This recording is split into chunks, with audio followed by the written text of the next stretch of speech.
سلمان شاہ صاحب بہت شکریہ پروگرام کے لیے، آپ نے وقت نکالا. اب اس آنے والے بجٹ سے ہم کیا امید لگائیں؟ جو آئی ایم ایف پریڈکٹ کر رہا ہے کہ اگلے سال ہماری ایکسپورٹس 35-36 ارب ڈالرز تک جا سکتی ہیں، وہ بھی ظاہر ہے کوئی بڑا فگر نہیں ہے جو ہم نے ٹارگیٹس اپنے سیٹ کیے ہوئے ہیں. تو اب آنے والے فسکل ایئر میں ہمیں کیا مختلف کرنا ہوگا پچھلے سال سے؟ دیکھیں ایکچولی تو ہمیں بہت مختلف کرنا چاہیے، لیکن آئی تھنک کہ کوئی ایسی ہلچل نہیں ہے کہ پتہ لگے کہ کوئی بہت زیادہ ڈفرنس رہے. دیکھیں بجلی کا بحران اسی طرح ہے. اب پیٹرولیم پرائسز آپ کو پتہ ہے کہ خاصی اوپر ہو گئی ہیں پیٹرولیم لیوی کی وجہ سے، اور اس کا بھی پورا امپیکٹ اکانومی پہ آتا ہے. اس کے ساتھ ساتھ آپ کا جو آئی ایم ایف پروگرام کے باقی اہداف ہیں ان میں بھی ٹیکسیشن جو ہے وہ خاصی ہیوی ہے. سو یہ ساری چیزیں جو ہیں یہ اینٹی ایکسپورٹس بھی ہیں اور اینٹی انویسٹمنٹ بھی ہیں، کیونکہ ابھی تک فوکس ٹیکسوں کے اوپر ہے. سو آئی تھنک کہ آئی ایم ایف ذرا آپٹمسٹک ہو رہا ہے.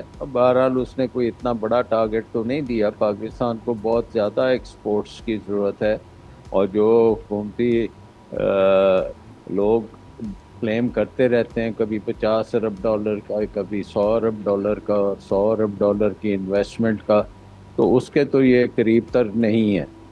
سو آئی تھنک کہ ٹھیک ہے کہ کسی وقت ایکسپورٹس میں کوئی بڑھاوا آ جائے، لیکن انسرٹنٹی جو ہے وہ بالکل اسی طرح برقرار ہے، کیونکہ پاکستان ابھی بھی خطے کی سب سے زیادہ expensive cost of doing business Pakistan میں ہے. بھارت سے کمپیئر کر لیں، چائنا سے کمپیئر کریں، بنگلہ دیش سے کمپیئر کریں.